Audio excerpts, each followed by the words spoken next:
like a cannonball, but you're on your back. Exactly. Okay. You get it. Yeah, I got it. Yeah. Figured it out. All right, here we go. Solved another mystery.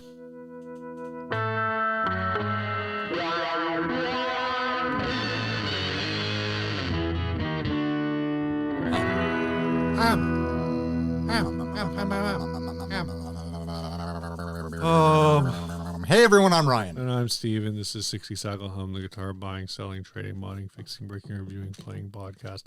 I all of a sudden got real tired there. Oh my gosh, dude, I'm ready to pass out. It's hard to keep track of time up here because we're in orbit and it's just like 13 times a day around the planet, and the sun rises and sunsets, and who knows what time it is anymore. Have I been awake for 18 hours or 8? I don't know anymore. Brian. Yeah, Steve. Paul Reed Smith Guitars, of course, decided to follow up the launch of the PRS Herman Lee signature guitar with the first episode of a new video series on the PRS. Are they related at all? Rules of Tone. Well, yeah, they're related. They were both done by PRS. I know. I'm just wondering, does this have anything to do with the launch of that guitar? Okay. All right. Well, then why bring it up, Steve? Because it's funny. All right. It is funny. It looks Maybe. like, I don't know. It looks like funny? It's got a cucumber in its pocket. Okay. It is a little funny. The Rules of Tone is a document written by Paul Reed Smith back in 2006, in which he documented 21 rules that he and the guitar makers at PRS follow in order to ensure instruments of the highest quality. They're going to make a 6-episode YouTube series. We're going to find out, talk about all the official rules of tone. They're going to crack the tomes of tone and read us the rules. Yeah. What do you think is like one of the big rules in there, Steve? Well, we you know, if you think about things that we know Paul has said, was it guitar building is subtractive? That's true. That's got to be a rule, right? Like, right. You can't. And as we all know, if guitar building is subtractive, then subtracting negative tone is the same thing as adding positive tone. Right. So you have to take that into consideration when you're forming your equations. I understand why it's subtractive, but sometimes, I feel like certain guitar opinions are more like divisive than subtractive. Okay, divisive. Like division. Dividing. Yeah, divide. Yeah, okay. They divide us. If T represents so and so and O represents this, then solve for any A. Solve for A. For tone. Yeah. Like, I don't know. T equals OAN. What do you think? Like, it has to do? Do you think the rule I want to know when the rules of tone get dropped on us, when he drops his bombshell on us, and we finally get to see the full list, because this has been a rumor forever now that PRS has the list. He is in possession of the rules of tone. He went on an expedition and dug it up. It was underneath the pyramids, and he found it, and he's been sitting on it all these years, and he's finally ready to release them to the world. Like, is it going to be just a bunch of superstitions, or is it going to be like mathematical equations passed on over oral tradition over the eons from Atlantis itself? Like, what are we about to find out? Is Archimedes involved? I think we're going to see a mixture of things that are maybe somewhat scientific anecdotes. And I think we're going to see a little superstition. A little superstition. I think we're going to see a lot of assumptions. I think we're going to find out that thick finish is bad. Thin finish is better, and no finish is impossible because it's hard to sell. How do you sell no finish? That's not anything. Yeah, no one because it'll fall apart over time. I think some of what you're going to see are things that I've heard people say in general in guitar building. For example, and it's not just Paul. I've seen other guitar builders say this when they go to like lumber yards and stuff or whatever the places that are they still lumber yards for buying guitar wood? Like, what do you call a place that sells like? Well, you probably don't need to buy them in yards. Grade. You probably buy lumber feet. Right. Yeah. unless you're in any other country but here. Lumber you buy them meters. in meters. When you guys go shop for lumber, do you do it at lumber meters? Yeah. Let us know. But one of the things that I've heard a lot of like guitar builders say is like, oh, when I'm shopping for maple, like I'll grab a board and like you can just like wrap it with your knuckle and like you can hear whether or not it's gonna. If it doesn't sound good when you do that, then it's not gonna make a good guitar. All wood sounds good, Steve. The distinction to make is whether or not it's got that Santana sound or if it's got that Mayer sound. You gotta like ding. Okay, I think Santana's gonna like this one. Right, and I think that is kind of the questions of like you said, like are these really rules? Maybe we should have watched the first video. Tone rules. Oh yeah.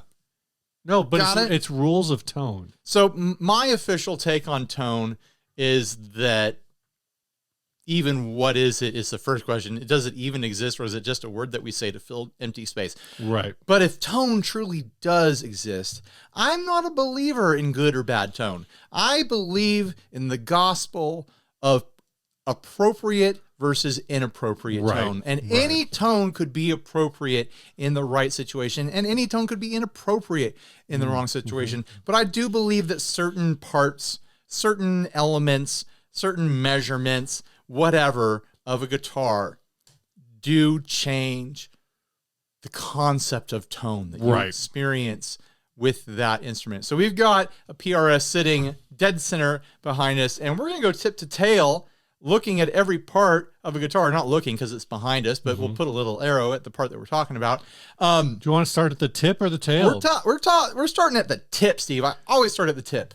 And we're just going to figure out yes, no, maybe with a little bit of like exploration there if we feel it's necessary. Which parts of a guitar contribute to the tone? So first of all, let's cover the headstock shape. Does the headstock shape, mass, etc., does that affect the tone of a guitar, in your opinion? There was a stretch of time when Fender, through their like a subsidiary called Groove Tubes, made a product called the Fat Finger, and then they just started making the Fender, Fender Fathead or something. Okay, where it was. So the Fat Finger was originally this thing that kind of looked like it was a C clamp made out of brass, basically, kind of like a really nice bag clip, for your chips. Right. And you could like screw it onto your headstock. And the idea was to not just add mass to your headstock. Was it screw on? I thought it was a little clip. Was it a clip? I think it was a little clip. Either way, the idea was to put this piece of brass or this piece of like tone metal on your headstock to like that. Adding this on here was going to increase the sustain of your guitar because the headstock would vibrate better and, you get better tone. And eventually they made a product that was less, it was more inconspicuous, I think is the word I'm looking at. Okay. Inconspicuous is one of those words that I always struggle to really more conspicuous visualize how to use. Because inconspicuous just means it's not conspicuous. I thought inconspicuous means it's like. You're saying that they made it inconspicuous. I'm saying they made it like harder to see. Okay. That's the idea. Right. It's like a famous versus infamous thing. Right. Yeah. So the idea is that it was more like a plate that you would attach to the back of your headstock. So it was the same mass. Sure. But now it was this plate, so you couldn't see it if you were, in front of it. But it added mass to the headstock, and in theory, you could move it around and tune the resonance of your headstock with this thing. So in theory, if we take the headstock in totality and we think about some of the moves that PRS has made recently with like redesigning their tuners, we include. We're not on tuners yet, Steve. You don't want to include tuners in the headstock. No, just the headstock. I think all of this headstock mass thing means that the headstock somehow is going to influence your tone. I mean, that's got to be why all the Gibson fanboys don't want volutes, right? Because the volute must have an impact on tone. It probably does. It doesn't squeeze it just right, and so your natural compression's all off. I think if you think in extremes, obviously things start to be obvious. Like obvious things start to be obvious. Obviously, wild. Like if you could make your headstock infinitely huge, or if you not infinitely, but if you could make your headstock equal mass to your guitar's body, I think you would feel a difference in what's happening with the strings and maybe even the sound of the guitar as you head that direction, adding and adding and adding and adding mass to the other side of the guitar. if you could even notice it after all the other problems you're encountering. And on the other side, if you completely cut the headstock off, I don't know why anyone would do that. Has anyone ever done that? Completely cut the headstock on a guitar? Are you describing like a guitar with no head, like a headless guitar? I guess a headless guitar is the way you would describe that. You would probably feel and maybe even hear a difference compared to a guitar that has a headstock the size and mass of a full-size guitar Now, would body. this sound worse, or is tone just subtractive? I think it would be, it's not subtractive, Steve, it's subjective. I think tone is subjective. So there's a lot that I'm going to say yes on that one. Okay. We got to go faster on this, Steve, because we can't sit here and flap our gums for every part of a guitar because there's so many parts of a guitar. Like tuners. We want to do tuners? I think tuners come down to mass. Like part of that. It's part of the mass equation. It a lighter, and also your playing dynamics, so the way it feels in your hand. If your headstock is too light, you're like, this would feel more comfortable. If it was a little heavier, maybe you throw some high mass tuners on there. Do you want to do nut material? Absolutely. Nut material definitely matters, right? Yeah, no bone, no tone, right? What about the classic Gibson nylon nut? I actually, okay, so for the tone of a guitar, you could argue that the nut does make a difference, potentially, based on the density of the material and the resonant qualities of the material, et cetera, and how it transmits that resonance to the other strings and the other parts of the guitar, et cetera, and how the rest of the resonance of the guitar feeds into the string that you're playing. But none of that fucking matters once you're fretting the string. Once you've fretted, that nut don't matter. So you're saying only anymore. Only cowboys should care about nut material. Yeah, if you're running a bunch of open strings, then maybe be picky. To me, a nut is more about the function of, will this be cut well? Will the string slide in it the way I want it to? Is it a comfortable or beautiful material? There's a bunch of things to consider. Right. Bone has been the standard forever. It's traditional. There's nothing wrong with it as long as it's dialed in right. And there's so many other styles and nuts out there. I mean, like, I've played cheap guitars that had nuts that were such cheap plastic that they were pretty close to rubber. That's going to suck for most people. Or you might find, it's subjective, you might find your sound in a guitar like that. So yeah, I think it's a very subjective element. I don't think about nuts that much. Yeah, right.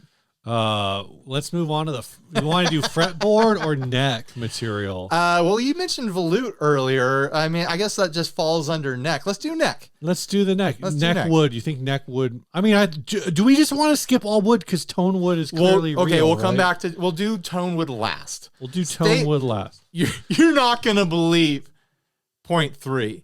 Oh my gosh, guys, stay tuned for the clickbait. It's coming. We're going to cover tone wood at the end of this. We got maple necks, mahogany necks. Those are basically your two kinds of neck.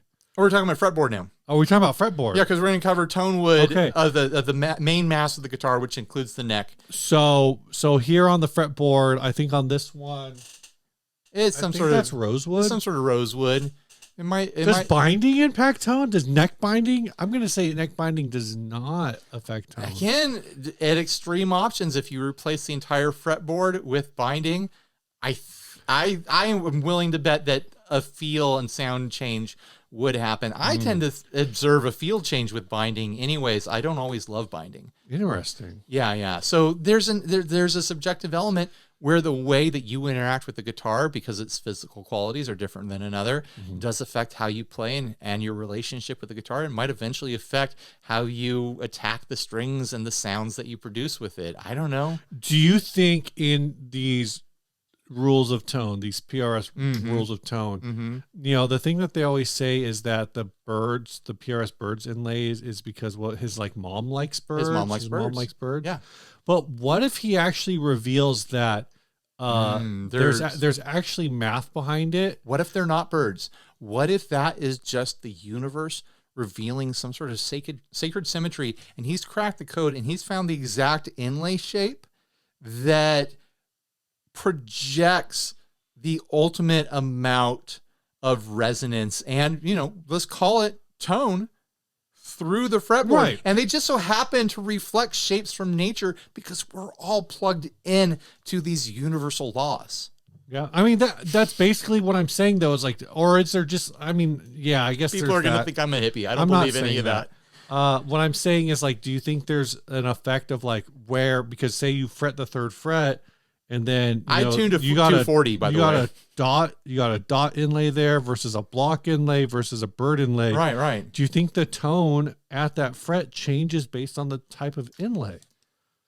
I don't know about that fret in particular, but something has to change as you're removing one material and replacing it with another. And maybe the shape of it does have an effect over that across the vast amount of measurements that you would have to make to even figure that out. Yeah.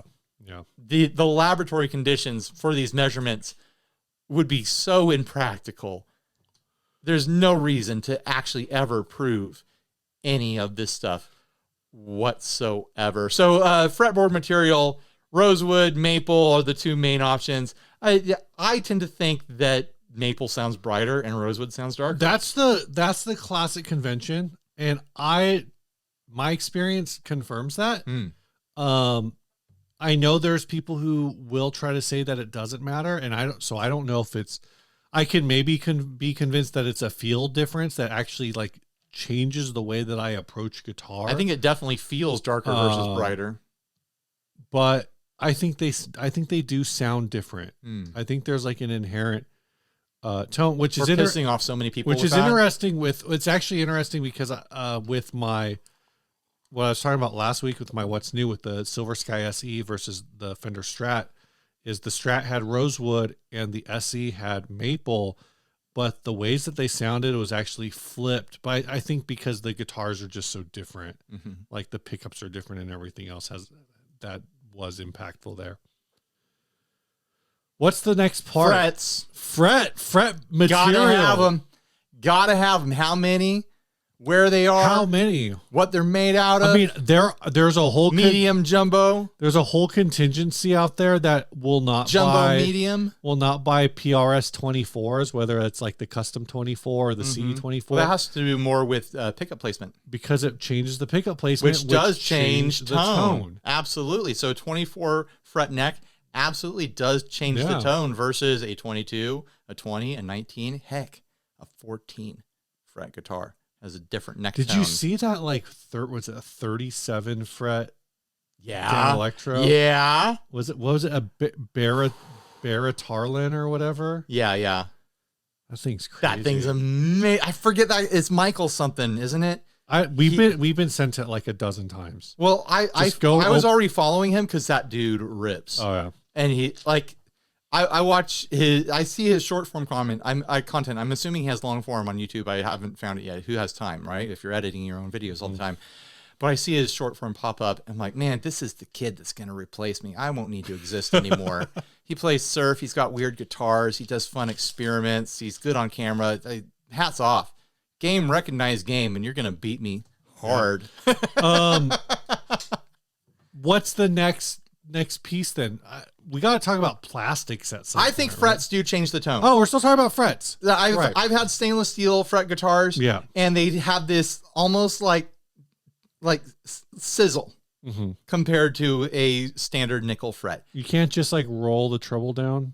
I mean, it's a feel difference as well, but it literally is like a sizzle, like it's like a little bit of like a cymbal like thing that I detect when I'm playing stainless steel. I can't always detect it, but sometimes I'm like, oh man, there it is. There's that stainless steel feel, you know? Yeah. It's a little bit more tinky. It makes me think of the way that you describe it. And I'm going to use this analogy and it's going to sound negative. Okay. But it makes me think of when people talk about being able to hear digital artifacting on like an MP3 at 160K. Like, yeah, sometimes you can hear it. Sometimes I can hear that even, but like when I'm in my car, I can't hear it. I think stainless steel frets probably, if you're playing a show at 95, 9800 dB and there's all these warm bodies in the room, hopefully enjoying the music that you're making. Hopefully. maybe in that I don't know how situation, anyone could enjoy music made with stainless steel frets. I'm just gonna say I'm joking. Brave, Ryan. I know. That was a joke. RJ's gonna cut it to make it look like I really mean that. Damn it, RJ! You've put words in my mouth again. It's fine as long as we get clicks. You said the words. I know, but he left out some of them. He didn't put them in your mouth. We're accusing him of something that he hasn't even done yet. Sometimes I want, like, I know it would take so much time, like an impossible amount of time, but sometimes I wish RJ would just take an episode and just grab a sentence here and then grab a sentence from like 20 minutes later. I gave him full permission. And then just redo the entire, right, where it's just complete nonsense. Make us say something embarrassing. As long as it gets us clicks, right? That's all that matters in life. What if it doesn't get us clicks? Okay. Thanks, Conan. To crush your enemies behind your feet and to get clicks. To crush your enemies and accept the lamentations of their clicks. Yeah. To crush your enemies, see them driven before you, and to read the comments from their subscribers. Something like that. Someone punch that up for us in the comment section. Moving to the pickups? The pickups. Pickups are obvious. I don't want to talk about the pickups. I want to talk about the pickup rings. Oh, yeah. I want to talk about all the you know. Because that one's got pickup rings. That one's got pickup rings. That means that there is plastic in between your pickup and the wood. Is that good because it isolates the vibrations of the wood from the pickup? Or is it bad because it isolates the vibrations of the body from your pickup? When you get into the micro of it, what I want to know is... Are you going to go my way? Does it... Yeah. I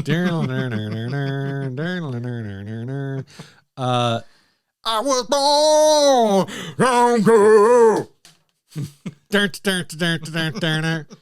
Everyone remembers at least 4 parts from that song. What I want to know is on a Strat, does a 1-ply pick guard sound different than a 3-ply pick guard?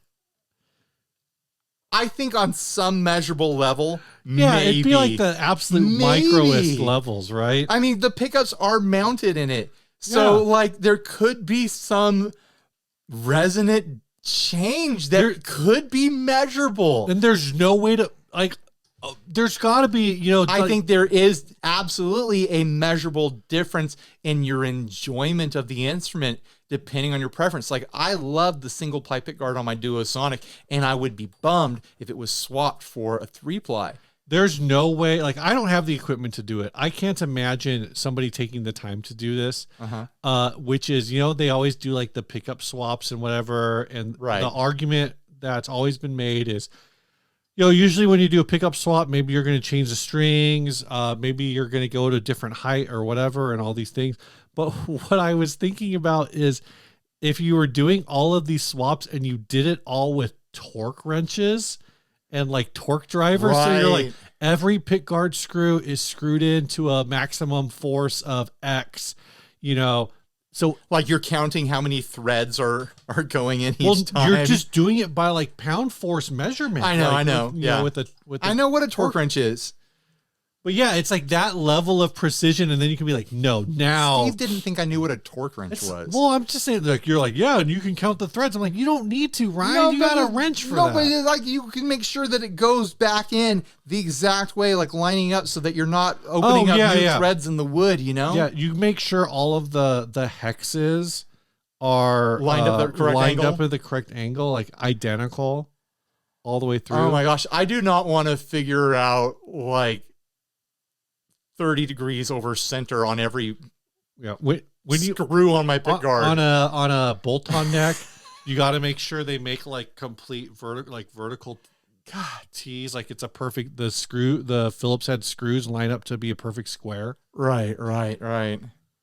They have to line up with the ley lines. This should be a Jim Lil video. So pickups, obviously. All humbuckers sound like humbuckers. Yeah. They are intentionally designed to be an incredibly stable, predictable sort of sound. At the end of the day, the Gibson 490, the Seymour Duncan, JB, the EMG 85, they all sound the same. They're all just humbuckers. They're just humbuckers. You either like the output or you like how microphonic or unmicrophonic they are. Yeah. And then everything else is just like, it's a mid-humped double pickup that doesn't hum. Why are you guys being so picky? But single coils can sound drastically different. Oh, yeah. There's a ton of personality there. Strat pickups sound different than Tele pickups, which sound different from Jazzmaster pickups, which sound different from Jaguar pickups, which sound different from Mustang pickups, which sound different from P90s, which are really just buzzy humbuckers. Hold on. Aren't Mustang pickups just Strat pickups with a cover on? No, because they have flat poles. But then aren't they just Strat pickups with flat poles? I mean, you could say the same thing about Telecaster pickups. Aren't they just Strat pickups? Telecaster pickups don't have poles. Some single coil pickups are very similar, but they all sound very different from lipsticks, which are single coils. Like there's so many varieties of lipstick pickups. And they all sound different from a Seymour Duncan Woody.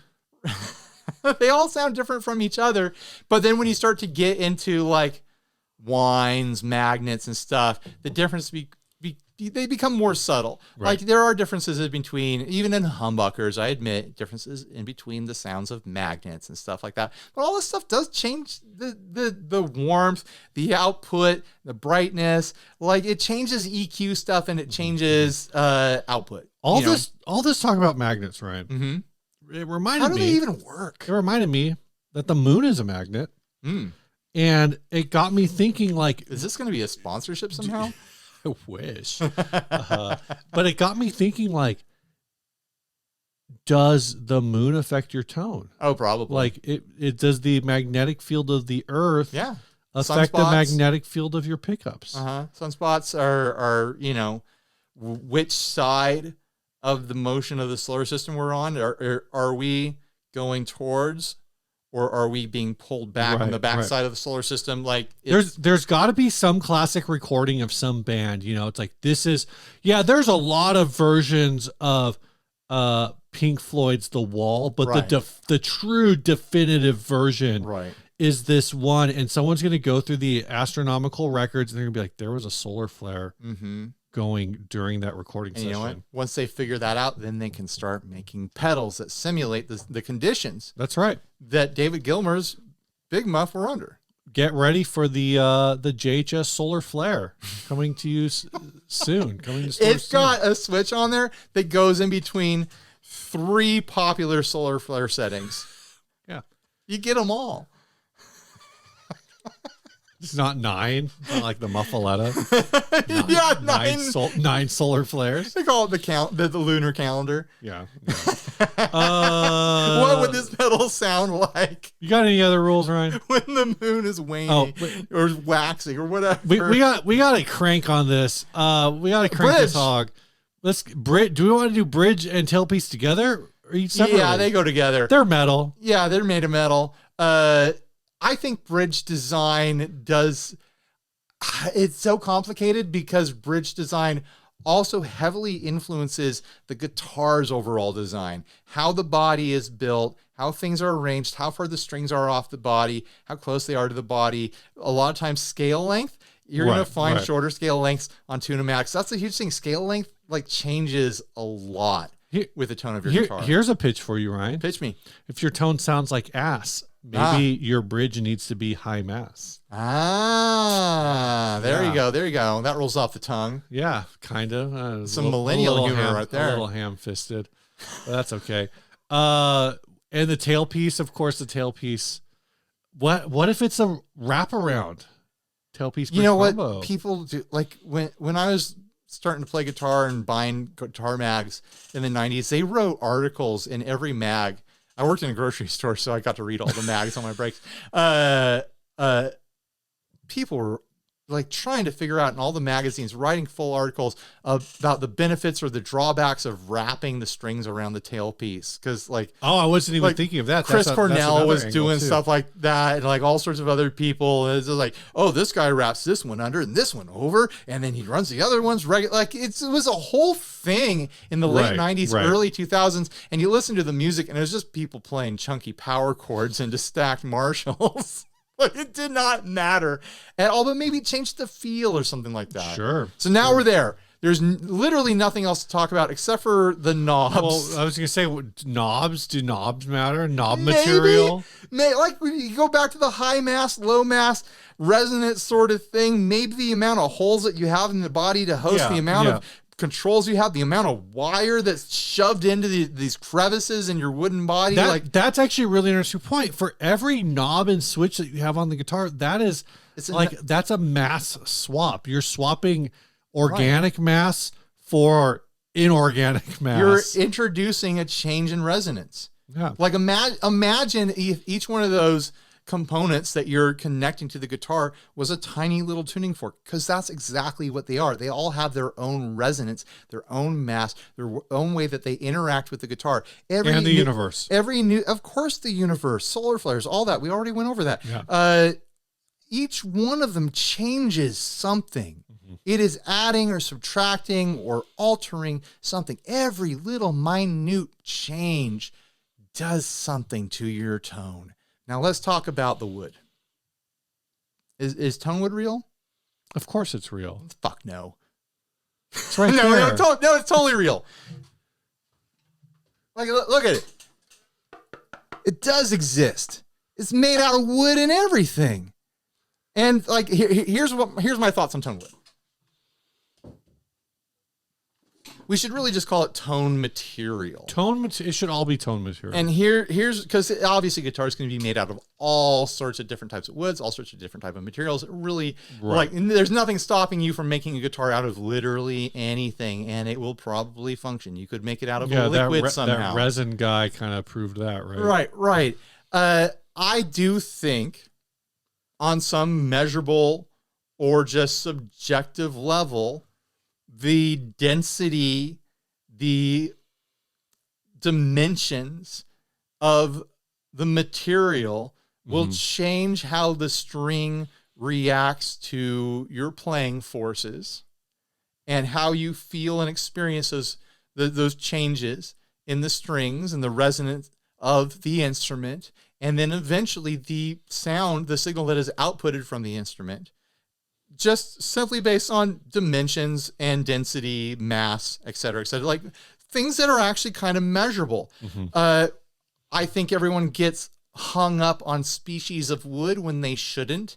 I think that you could take a single tree and cut a ton of pieces of wood out of it and find all the different densities that were in that one tree and have guitars that perform and feel different from just that one tree, one species of tree. And of course, with that in mind, obviously, if you're making a guitar out of a heavy piece of mahogany and then a light piece of ash, they're gonna perform and feel, sound and resonate different. But I really don't think the species is what matters, or the materials origin is what matters. If you can reproduce the mass, resonance, and dimensions of a swamp ash Telecaster body with resin or metal or anything like it, or some sort of foam, like if you could reproduce those materials like that,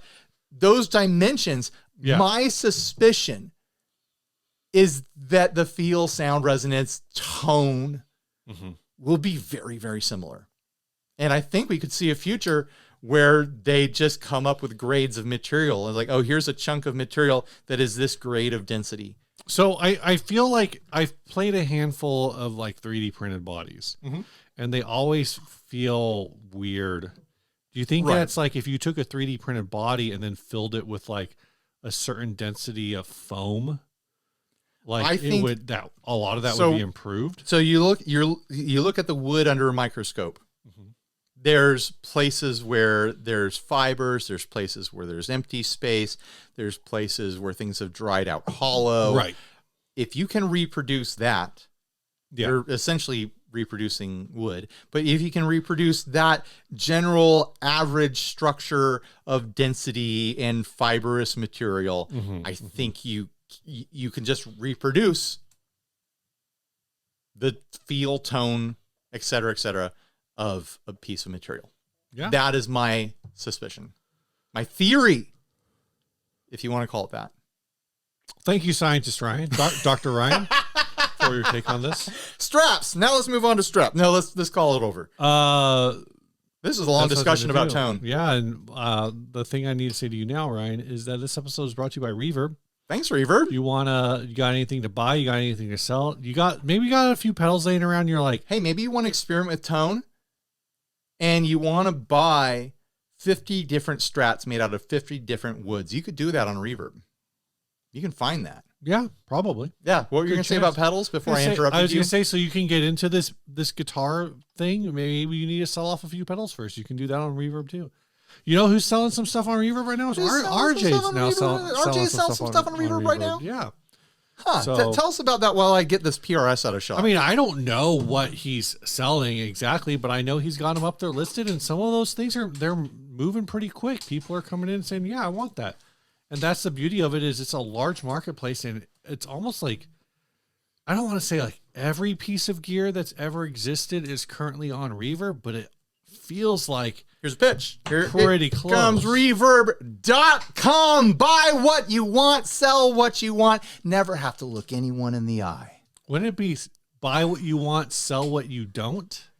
Ah, there you go. Buy what you want, sell what you don't. You never have to look anyone in the eye. Never have to make human contact ever again. Reverb.com, the anti-social sell your guitar, buy new guitar gear website.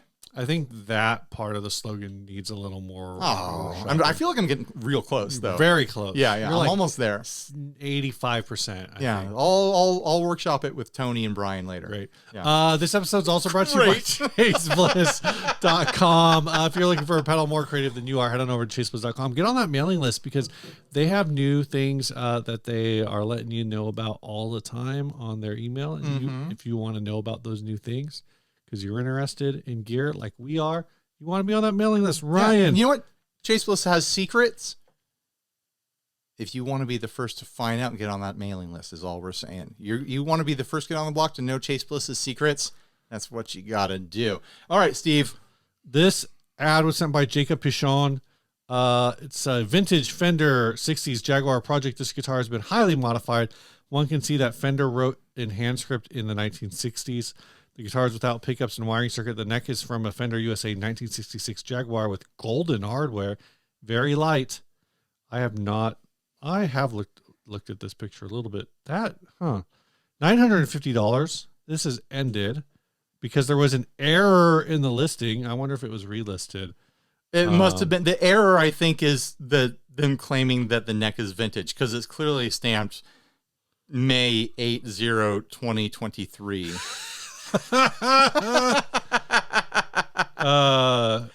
that little square about? Is that something that Fender does, or did someone else do that? That might be some kind of tooling mark. I've also never wonder seen that before. When they say Fender USA 1966 Jaguar, that was a reissue they did. Yes, with the 1966. Yes, that's what they were doing.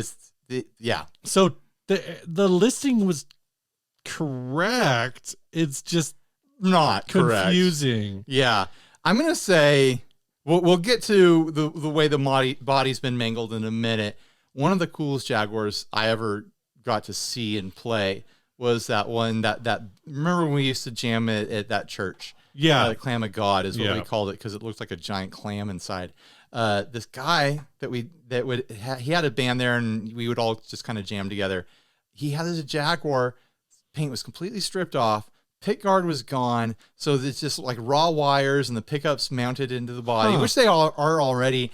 And I think he just like took all the controls out of the top plate, and it was just the switch plate hanging there and the knobs. That thing had undeniable mojo.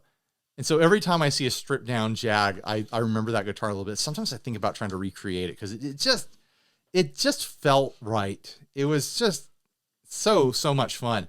But this thing has been mangled a little bit more than normal. It looks like, well, obviously they altered the waist of it.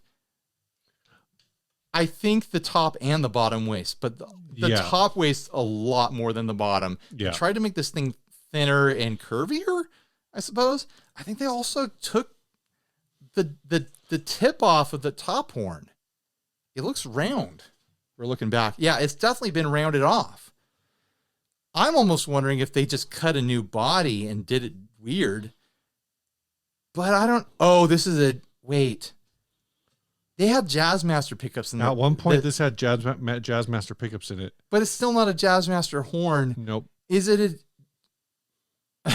This thing has been mangled so many times. I'm gonna just jump to the conclusion here. Someone needs to steal this body shape because I think it looks like that. I think it looks really cool. I'm missing the sharper top horn. If it had a sharper top horn, I think I might be there with you. I just really like the way the waist angles are. What's the brand that makes the guitars with the clear plexi parts and the slidable pickups? They're a boutique guy. Baronic. Yeah, it's got a bit of a Baronic. Yeah. I'm sorry I couldn't remember your name, Baronic. I remembered all your these. I remember all your guitars though. You like this? You like the shape? I don't know if I don't think I $950 like it. I think I like $250 like it, but I don't like it that it has a Tune-o-matic, but it is right. I don't know. It's got some potential. It needs some pickups in it. That's for sure. Yeah, I mean, I mean, you could there's options. You could do Jaguar pickups or Jazzmaster pickups. It's ready to go. You could do both. What would you do? Would you do Jazzmaster in the neck and Jaguar in the bridge, or vice versa? Yeah, I think Jag in the. I already forgot what you just said. But, I think Jaguar in the neck, Jazzmaster in the bridge. That's purely aesthetic. I would go opposite. Really? I love a Jazzmaster pickup in the neck. Like you've got and a Jag pickup in the bridge is percussive and bright, but not like Telecaster, like slicing bright. Yeah. Hopefully by the time this is airing, I've gotten the information I need to ship out that Telemaster or whatever. I think you will have. Congratulations, winner in Florida. Yeah. But like that configuration of Telecaster pickup in the bridge and Jazzmaster pickup in the neck, from your video, it sounds awesome. You hate the way it looks. I hate the way it looks. I had that Harley Benton kit that I did the same exact thing in. You remember that? Yeah. You hated that? I just don't know what it just feels so off balance. And it's so weird. That's what I like about it. It's such a weird opinion too, right, because I think the 72 Telecaster with the wide range in the neck and the Telecaster pickup looks really cool. Mm-hmm. But for some reason with the JM pickup, it just doesn't do it for me. What if it was a P90? Would you be fine then? Probably. I think the JM pickup is just like too big. I think you're being unfair to it. I think it being that big makes it a great neck pickup. It is sweet and syrupy and warm. I love a Jazzmaster neck pickup. I mean, maybe I just need to go all the way and get a Jazzmaster, but like a Telemaster. Mm-hmm. Telecaster bridge pickup and a mudbucker from off of a bass big boy position. This is one of those big ones. It would still be Telemaster themed because that's the pickup that's used on the tele bass. Right. So yeah, they want almost $1,000 for this thing. That there's no marking on the headstock, so I guess it is a Fender because of the markings. I guess that it looks like it probably was a Fender based on the markings on the heel. And whatever that square is, maybe that was a factory thing, or maybe that's some modification that they did. I don't know. So there are those questions. So like, why is there no Fender logo on the headstock? There's no up close pictures of the body. I would have liked to seen at least a picture of the neck joint. The price is all wrong for the lack of information. Yeah. Because they're not telling you, is the body vintage? Is this vintage wood? What is the density of it? Take some measurements, get it under the microscope. Let's get it in the particle accelerator and figure out exactly what's going on with this thing on the atomic level. Because then we'll know whether or not it has tone. Let's do some carbon 14 dating and figure out exactly how old this body is. Mm-hmm. Have you counted the rings in the tree? If you haven't, you just haven't done your due diligence in the tone department. I'm sorry, and I just I cannot justify $950 until you have done exhaustive research. So I'm feeling, you said 250, I think earlier. Yeah. I mean, I know the neck is probably worth more than that. I'm just saying. I'm feeling high 300s. High 300s. High 300s. Right. Yeah. I think there's enough of a start here that someone could be like, oh yeah, I'll throw, $150 worth of pickups into this. Sure. And do a little bit of wiring, and I'll have a fun kind of like rat rod sort of thing that turns heads. Yeah. That's fair. I think it's a probably totally playable guitar that looks different. So why not? If you're enjoying the production of the show, head on over to patreon.com/60cyclehumcast, where for as little as $1 a month, you can support the continued production of the videos on this channel. We publish the names. We show the names of every single person who supports this channel at the end of these episodes every single week. And we organize them based on which member of which department of the crew they're in. Yeah. So take a look at the end of the episode here. You'll find out where you are, what your job title is this week, basically, if you're a Patreon supporter. So go check that out as soon as the episode's done. Don't do it right now. There's still a little bit more episode to go, and then you're going to get to watch those names scroll to see where you are on the list, what job you'll be, doing this week. You got anything new, Ryan?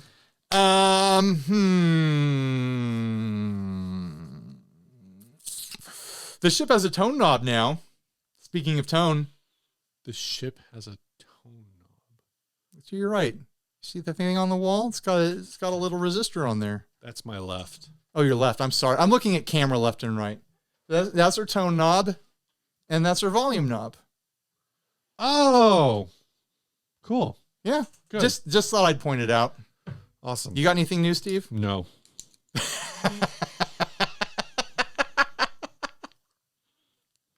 I don't. I haven't bought anything in a while. You don't have to buy anything to I have haven't bought news. anything. I haven't sold anything. I need to do something. I don't know. I need to do something that we can talk about on the show. You know what? I don't know about you, but I have been spending a lot of time thinking and talking about the most recent thing that happened. Like yesterday, remember yesterday, Sunday, just before this episode aired, and it just like, wasn't that crazy? Oh yeah. I mean, but that didn't really happen to me. So I know, but I thought that maybe we'd do it as the main subject of this episode. Even like it just happened. Like everyone else has already talked about it, though. It just it feels like it would be just like it's beating it's dead horse stuff. Like the horse is dead. Okay, so we're not going to cover that thing. We'll let all the other channels handle it. Yeah. This next ad was sent by Joey Scar. Junksville is what I titled it. Junksville. This is, let's see, what does this say? Junksville Billy Bow 2020. Oh, it is, the brand is apparently Junksville. Yeah. Built by Jim Junksville, Sharkey in England. This beauty is so well made and unique. The attached post from the Junksville Guitar Facebook page provides more info. No case, but will be packed extremely well on one of our whatever.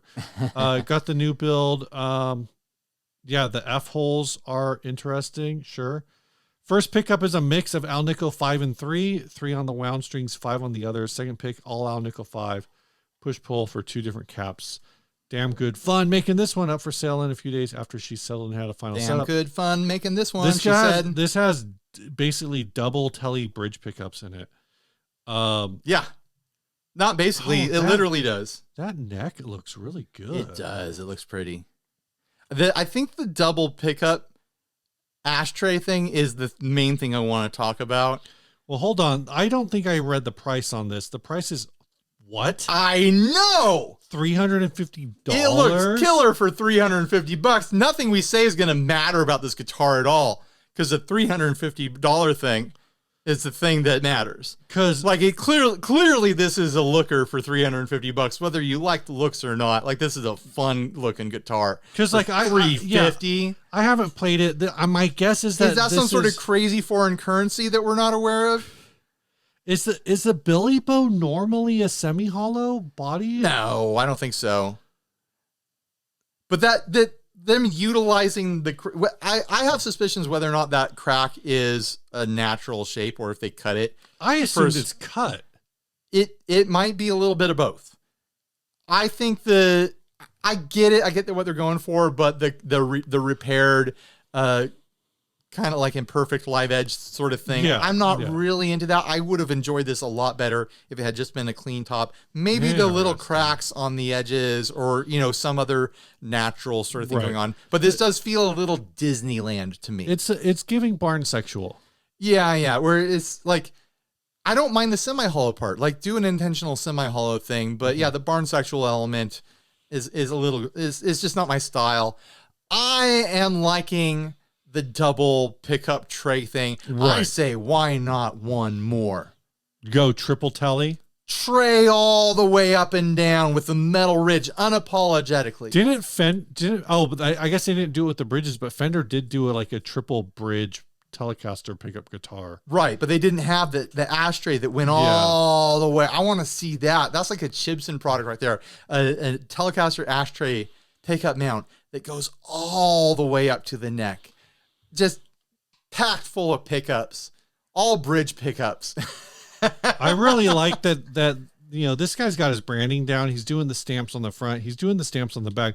They are Geiger tuners, which kind of makes me wonder if this is some kind of kit guitar.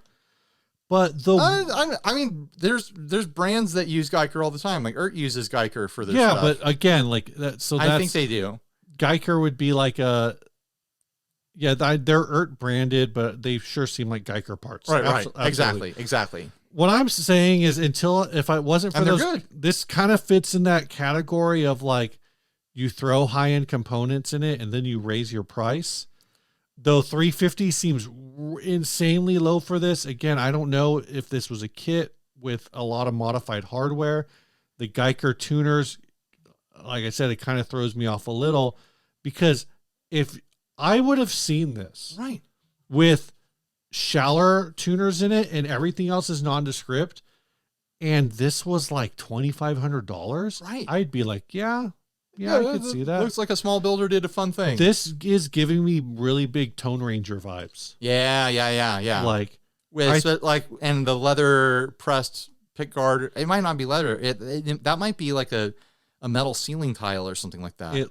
I think it's metal, but maybe it's leather. I think you're right. I think it is metal. I think it's an embossed piece of metal, which is extra cool. The neck plate is also stamped with this Junksville logo. I'm really curious if there's any other examples of this, like on other Junksville's guitars. Other Junksville guitars. Even the back is kind of understated, like it doesn't have the detailing going on. But the decision for the backwood to be a little bit diagonal, there's a little bit of a Dutch angle there on the grain, but it's going with the direction, like the motivation of the body is following the grain. And it's a pretty, like, it's subdued compared to a lot of what else is going on, but that grain is pretty in of itself. Like, I would love a coffee table, that grain. And then the back of the neck, I think he's done some sort of really dark stain work or something like that. It has this dark, roasted, caramelized, sort of burnt toast sort of coloring to it, but that pretty burnt toast, like, there's a lot to like here. And for $350, if no one buys this, it's a crime. There are two more Junksville's guitars on Reverb. They're both like cigar box guitars. This guy's a woodworker. This is a woodworking thing. Yeah, this is like a woodworky thing. They're both $600, which for a cigar box guitar seems like really as much as you maybe can do. But again, like, the craftsmanship on this looks really good. You can always tell when it's a woodworker, like they're a woodworker first and a guitar person second.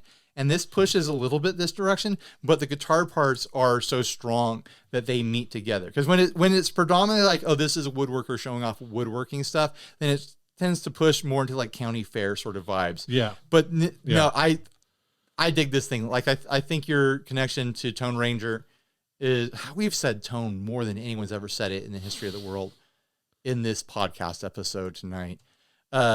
Or morning, whatever time it is, wherever you are in orbit. The most expensive one that sold on Reverb was It was 1400 2 years ago. Okay. 1400.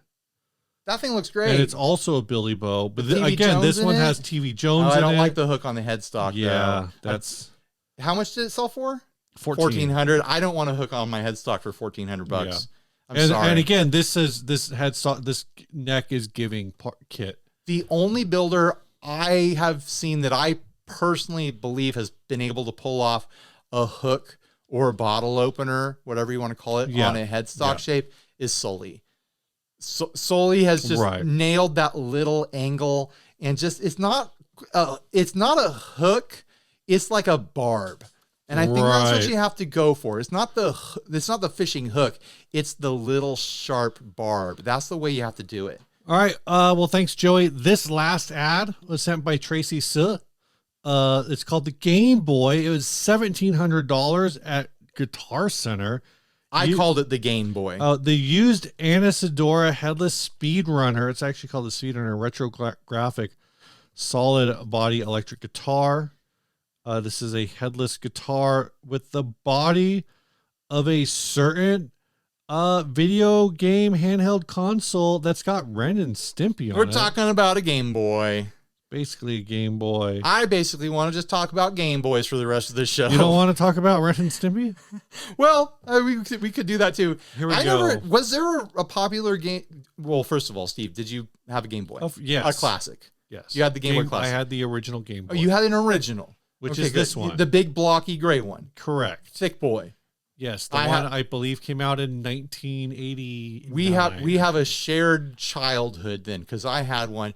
I didn't have. If there was a Ren and Stimpy game, I didn't have. I don't think there was one. No, I think there was. I'm vaguely remembering a friend had it. Okay. And it was you were jumping and spitting hairballs and like there were gags like that. It was one of those sorts of games. I had a friend of mine had Home Alone 2, the video game. Okay. And that was a fun one to play, but it really didn't track with the movie. There were a lot of spiders in it. I guess there was a tarantula. There was a tarantula, but it was like so many of them. Right. My games were obviously Mario. It comes with it. Yeah. Big on Tetris. Mm-hmm. A Japanese foreign exchange student showed me that you could actually beat it, and you got to see a space shuttle at the end. Oh yeah. I didn't know before the exchange student showed me. There's also, you can beat it in that way and get the space shuttle at the end. You can beat it in another way and get a rocket at the end. Oh yeah, the rocket. And also the Russian song. I was a big Wario player. Okay. There was a game that I played that no one else knows about. Every time I bring it up, people are like, what the heck are you talking about? Wordtris.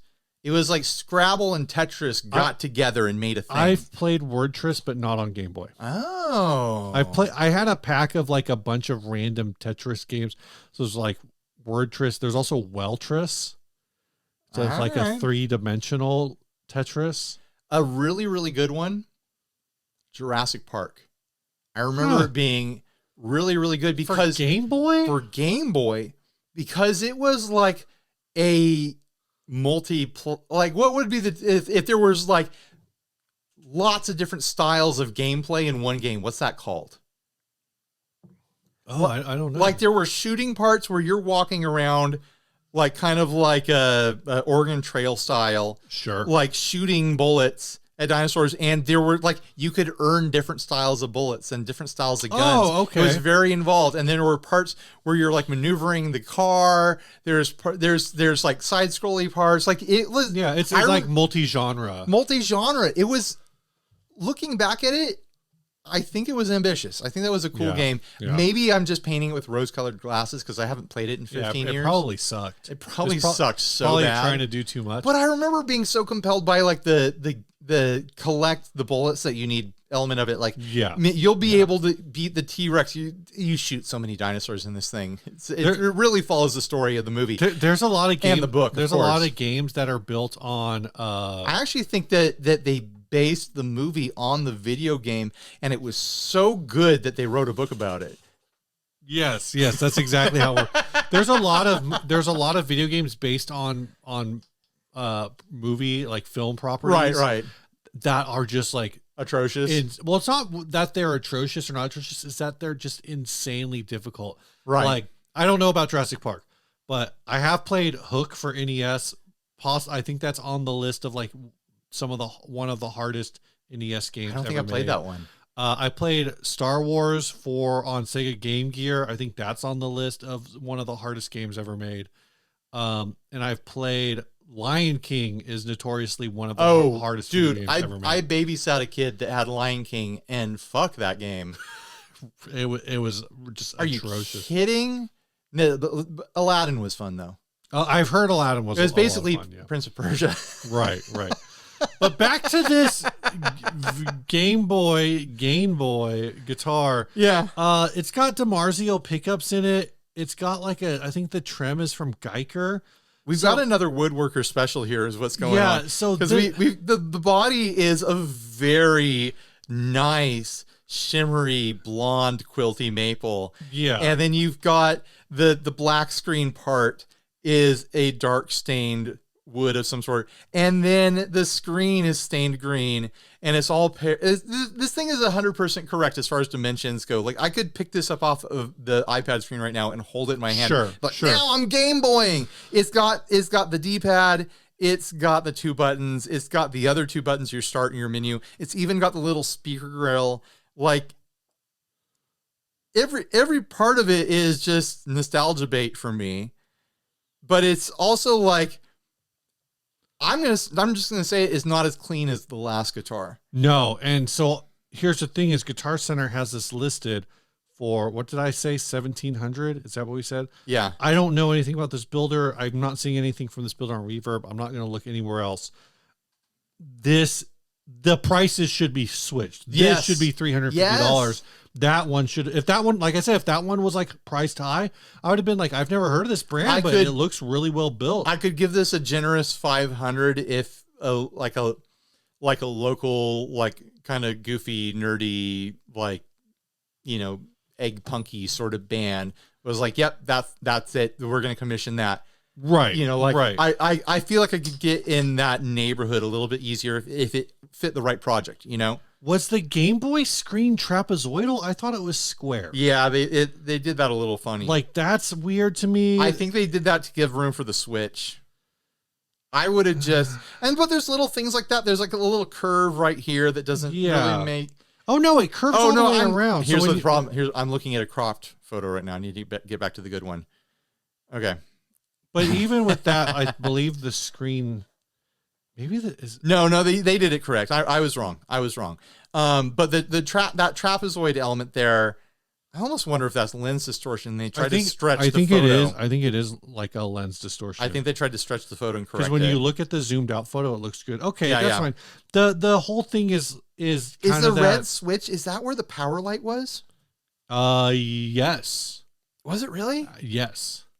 Even that's right on. So that's a really cool feature. Jeez, that's clever. To the point about like the finishing thing, this looks like it was just sprayed with like a can of Dart. Yeah, it's like one of those. It's that thick whatever coating. It's the level of woodworking where your dad has a really impressive workbench. Mm-hmm. But he's missing the vision a little bit. This like he builds like an amazing rocking chair for your deck. Yeah. But it's outdoor furniture grade. It's not indoor furniture grade, and it's not instrument grade. Do you remember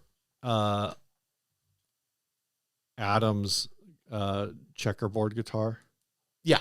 The Beast. Uh-huh. It's a Gretsch bitch, I think. No, it was a BC Rich. That's what I meant. BC Rich bitch. Yeah. That's what this finish makes me think of. Totally. If you remember those. And all he did with that is like he hand painted it, and then he just like, I don't even think it was spray. I don't remember if it was. It was. Yeah, you know, no, it was spray. It was just like a couple spray cans because So this was a checkerboard guitar. It's a ska guitar. And in order to do it, you know, he taped in one direction and sprayed, and then he taped in the other direction and sprayed and whatever. And then the finish was uneven. And normally what you would do... I don't think Steve knows how stenciling works. I don't know how he did the thing, but... Oh, you're right. It's white. But I don't think... He had to cut checkers. I don't think it was... Was it cut? I don't remember. No, he had to cut tape into checkers to pull that the off. The point being is that at the end of it, the finish was super uneven. Yeah. And so I think the attempt at trying to make it even was just to put as many layers of clear as it took, but that didn't work either. Right. I've played that game before. Yeah. Like trying to get something approaching a factory finish, and you're just a kid with spray cans, and you just keep layering clear, and it never seems to do the thing, and you have no idea what you're doing wrong. And I'm not totally sure. So there's aspects of this. I think the vision here is really cool. I think the execution is a little amateur. I would have stopped and taken a photo of this at the county fair. Yeah. I'm like, that's great. I don't really understand why you go with Ren and Stimpy here of all of the various Nintendo and this things. is pissing me off that Guitar Center is listing this for $1,700. I wanted to check one year. I had a guitar that I was going to sell that brand new, $1,300. Not crazy, but established. It has an established price point, and there's definitely enough of them out there that it shouldn't be the first time the person at Guitar Center had seen one. They're like, I've never seen one of these before. We don't have these in our system. Mm-hmm. The best that, and at the time they were marketing like, oh, we sell 60, we'll buy from you at 60% right of what we're going to sell it for. So they're just advertising they're going to take a 30% fee on top of this thing. They offered me like $60 or something. And like, jeez, that was an established brand build model. What guitar was this? The Airline. Oh, it was crazy how little they offered. And I looked at him like, are you kidding? And he's like, no, that's the best we can do. We don't have a thing in the system, and there's no way to really gauge that. I'm like, I pulled up the website on my phone. I pulled up like a Reverb listing probably. Mm-hmm. And I was like, no, look. And he's like, no, this is the best I can do with the system. Someone cleared this. Someone cleared this and paid 60%. So here's the thing I'm confused about. Of $1,700. They paid 60% of that to someone who brought this into a Guitar Center, and now they're trying to sell it for $1,700 to get their profit margin. There is an Instagram. I don't believe it. Well, believe it. I'm looking. I mean, it's cool. It's cute. It's a fun guitar. Believe it, Ryan. I'm looking at the Instagram. All right. And it's a custom order. There's other designs. There's actually one other design, but a lot of the reels just say now available at Guitar Center. This Guitar Center, or now available at that Guitar Center. See, just so I'm like kind of confused. Is he making them and then selling them to Guitar Center? Does he work directly at Guitar Center? Is he a Guitar Center a side employee? hustle? It's a little. It's confused. Oh man, we're doing the thing. We're blowing him up. He's gonna get fired because of us, Steve. Damn, I hope that doesn't happen. I mean, you should. If you get fired over it, it's something you were doing something you shouldn't have done. So I guess I don't feel too bad. I'm sorry that I had to be the one to ruin your day. I just don't know what. Like, I don't know what the take is here. All of these guitars are like 1,600 on this. Like, they're listed on the site at 16 to 1,700. I could believe that this is enough of a one-off that like he wasn't able to use his templates to get close to a regular guitar style build. So it's going to be a little bit wonky because it's just like bandsaw, take me away to Shape Town, sort of thing. There's definitely something kind of weird going on because when you go to the custom order form, this doesn't have the pricing, but there was a thing I was looking at where it's like grand opening sale now through July 15th, which is already passed, 15% off, prices starting at $1,880. And when you go to the Guitar Center website, there's basically this model guitar for $1,600. And it makes me think that this person whipped up some prototypes, and maybe it's some kind of, maybe that Guitar Center does some kind of commission thing.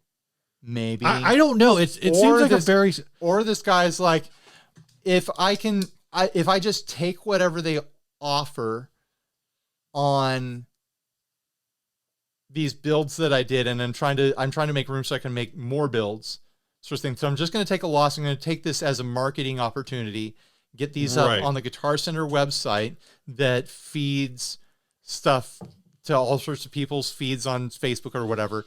and now a freaking guitar podcast is talking about it. I mean, are we part of the free marketing chain for this guy, where he was just like, you know what, this is going to be cheaper than paying for advertisements, and Guitar Center is just going to do it for me. And then he told them like, yeah, this is what I charge, so that's what you could charge. Yeah, it's a little. He just took whatever they offered. Honestly, if that is the case, I hope it's not the case. It feels a little. This is all speculation for the sake of entertainment. We're not trying to ruin anyone's lives. We're not trying to make accusations here. We're just.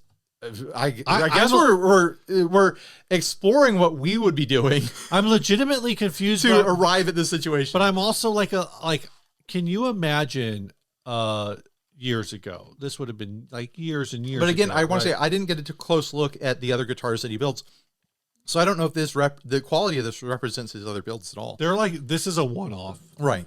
But I just can't imagine, 10 years ago or so, I go to CalorFest. I went to CalorFest, I think the first time 9 years ago, right?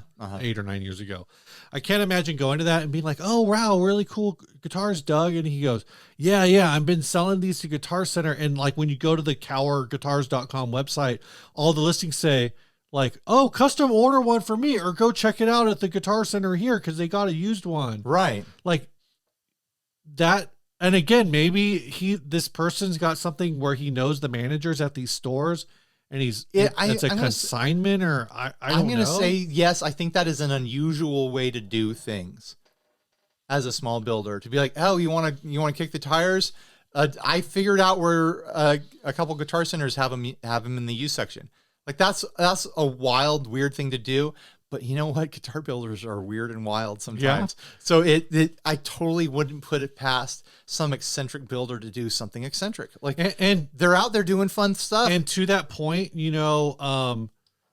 we're speculating so hard on this, and the person who's behind this has a totally rational explanation. He's totally normal dude, and he's like, man, these guys think I'm way more exciting than I actually am. Well, what I was going to say is whether so sorry for this bizarre character assassination. Whether it's used, because it's listed on Guitar Center as used, but then when you promote it on your website, it makes it feel like it just has to be called used, because of some technicality. But this guy, there's no way this guy is a legit, like, I don't even want to use the word legit. There's no way he is like an on the books dealer or right. He's not an on the books vendor. No, that's what I'm saying. He's not a vendor. At Guitar Center, they're listed as used, which makes, like you're saying, it maybe he's saying, hey, I sell these for $1,800. I'll sell it to Guitar Center for $900, I guess, if it's the 50. Let's get realistic and say $350. That's just because you're mad about your airline. I don't know exactly it. It's just confusing as somebody from like a very outsider perspective. Maybe Tracy, if they live in this area, maybe they know more, or maybe they just saw it on guitarcenter.com too. I mean, the upside is, like, again, if you're just trying to get these out there, there are 6 of them on guitarcenter.com, and Guitar Center will ship it to you. So now the creator doesn't have to deal with shipping, because it's going to ship for them. Yeah. Ryan. Yeah, Steve. Every week we give away a $25 gift card to somebody who was lucky enough to make it on to the show with their ad. It comes out of our Patreon budget. Big thanks to the Patreons for spreading the cash around. I mean, my pick here is... And I mean around the world. My pick here is... we're up in space just throwing money down. Yeah, just $25 gift card at a time. My pick this week is obviously... Making it rain. Literal money. You know what? Do you think pennies survive re-entry? No. Do you want to spin the wheel on this one? Because I thought I was going to go for... I don't even know which one I picked yet. I don't know if because... Steve wants to spin the wheel on himself. I know. I want to spin the wheel on myself. I like the 66 hack a lot. We got a problem. I was going between the Gainboy and the Junksville. Dude, they're all good. because like This was a good one, guys. Good job, the guys. Game Boy. At first, I was like, I don't really have a lot to say with this, but then we went down like the dumbest rabbit trail ever, and I think that's You listed every Game Boy game ever made. I think that's deserving of. I'm gonna pick that over the Junksville. I thought the Junksville was really cool, but I'm gonna pick Game Boy. You gonna do the 66? You're right, Game Boy. We're doing the Game Boy. All right. Congratulations, Tracy. Did I miss?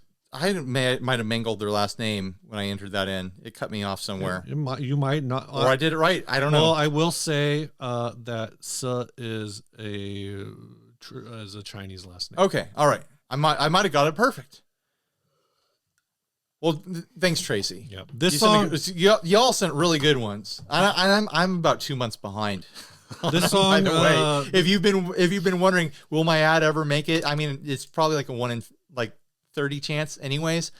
But I'm about two months behind on the emails, so no one's ever gotten mad. So I don't know why I'm making a deal about it at all. This song was sent by Dave. His project band, I don't know, it's called Theme Parchive. This album spun off from a video series I made about the history of Knott's Berry Farm. The short version is he used different guitar-focused genres to mirror the time period of the story. So there's a Western song for the 20s to 40s theme, 50s song for the surf song for the 50s theme, Laurel Canyon sound for the 70s. Anyway, a bunch of different things like that. Made a bunch of extra tracks, put them to good use, and made an album. So the one we're going to play is called High Noon in Calico Square. It's based on the memories of Ghost Town. Is an album inspired by a video series. High Noon in Calico Square draws from spaghetti western, cinematic music, and blues rock to evoke the standoffs and shootouts between the sheriff's posse and train robbers that took place daily between the saloon and train station back in the 1970s. We're going to play that one. Here we go. There's a lot of words. Can't wait to hear all the notes.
So Steve and I just decided while that song was playing that as a Patreon perk, we're going to start doing commentary over the songs as we're listening to them and publishing those videos to the Patreon. So enjoy that, Patreons. I've probably already posted it. I hope that I already have. And I hope you have too. That I remembered. Well, I'm saying it right now. So editing Ryan will absolutely catch this bit right here. Oh, okay. And we'll absolutely do that because that will be an easy edit and drop. I really like this track.